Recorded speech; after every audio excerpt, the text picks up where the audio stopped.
The movie was a hit. Christmas was coming up quick. They wanted to make sure they had the game in stores, on shelves, in time for Christmas, so they rushed it.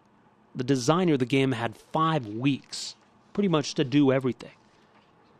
So he did whatever he could. I mean, you can't fault the designer, right? He did what he could in the time that he had. They had something, they rushed it, they got it to market, and it was a disaster. It kind of marked the beginning of the end for Atari and sort of a down period for video games in kind of the mid to late 80s before Nintendo came along and then PlayStation really reinvigorated it. So it's not only is it a story about a big company screwing up something this big on quite that kind of a scale. There's also another urban legend that sprung from all of this, that, as you heard in the piece, that truckload after truckload of unsold copies of this disastrous game were dumped in the New Mexico desert at a landfill near Alamogordo, New Mexico. Thousands upon thousands of these video games that nobody wanted left there to rot, to be forgotten. And so over the years, the story really built. Did Atari really dump all those games in the desert and cover them in cement and leave them there? Well, some people have tried to investigate this over the years, but up until now, it's sort of been an open question. But a documentary, which is going to be released later this year. In fact, this documentary is going to be screening on the Xbox One. These documentary makers are determined to solve the mystery once and for all, and it all culminated in the Big Dig this weekend near Alamogordo. One of the people involved in the dig is on the line with us here tonight. His name is Richard Rothfuss. He was the field director for this dig. He is the owner of his own company here, which is called Trefoil Cultural and Environmental. They are a cultural resource management firm specializing in archaeological digging. So it's kind of an interesting adventure that he got himself into. Joining us on the line is the aforementioned Richard Rothfuss. Richard, thanks for joining us here. Welcome to the program. Thank you very much. Glad to be here. All right. Now, before you got involved in this whole thing, I mean, what was your knowledge of, your interest in this urban legend around the E.T. video game? I actually had no knowledge at all of the urban legend about the right? video game. I learned of it when the phone call came. And from who did that call come? That came from my colleague, Andrew Reinhardt. He writes a blog about archaeo gaming, is an avid gamer, and he was aware of the legend and also became aware of the documentary that was being made by Lightbox Entertainment. So he was our entree into this project. All right. So you get a call to pitch to you a project about going out into the New Mexico desert and digging up a landfill looking for video games, right? Which must have seemed a little strange at the time.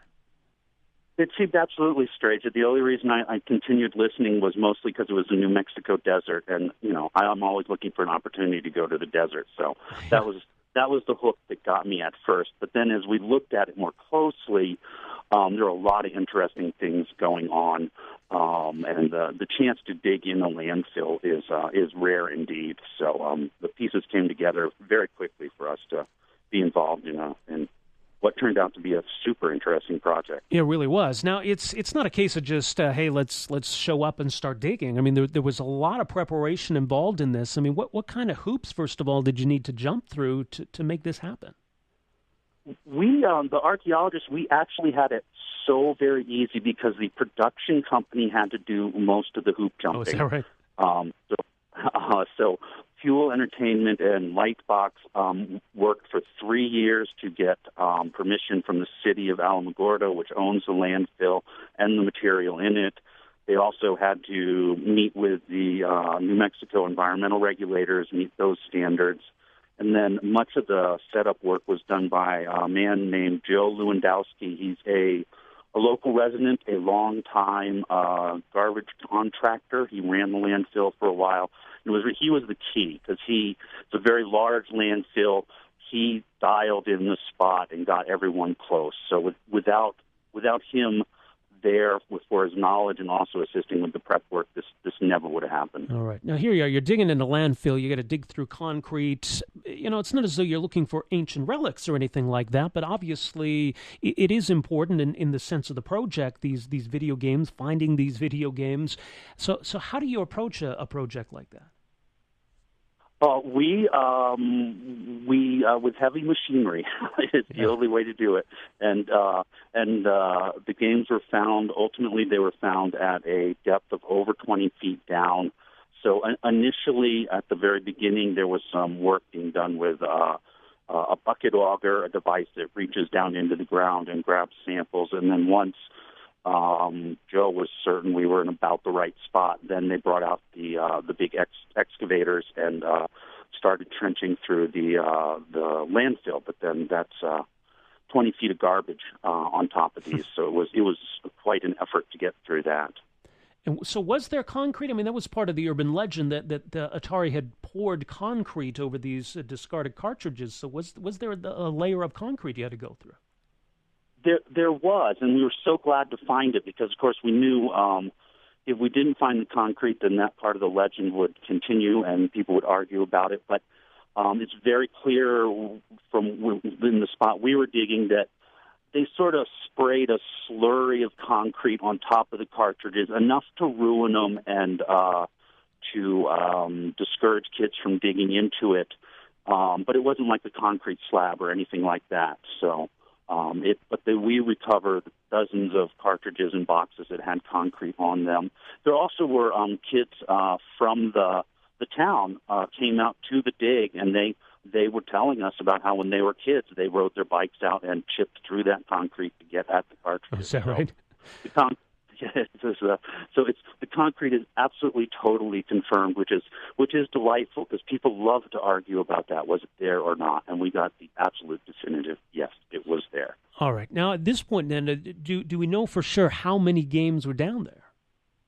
We don't, and I can't. As you know, this is going to be a documentary film, so I can't release any numbers or like that at this point, but I can. It's not a secret. We didn't get them all.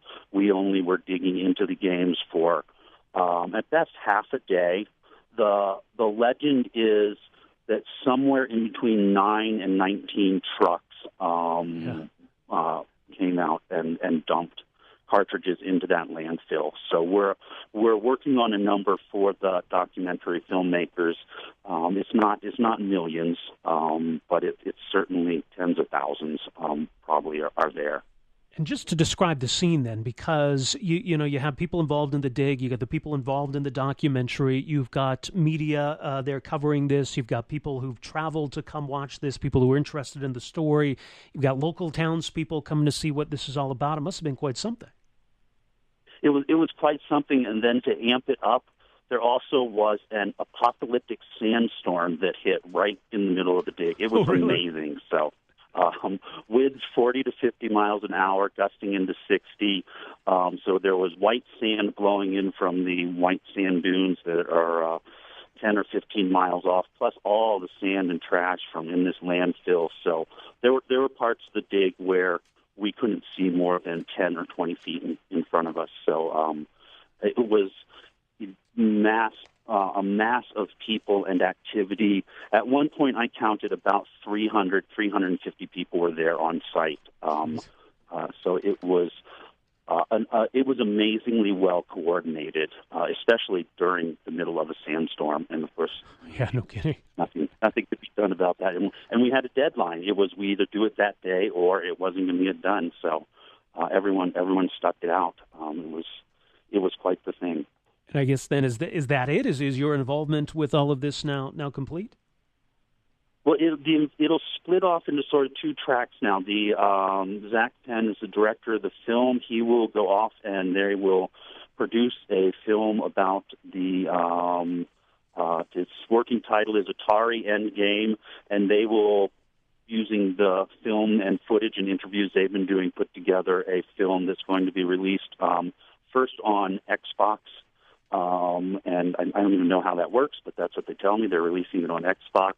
Then we're going to go off and do our scholarly thing.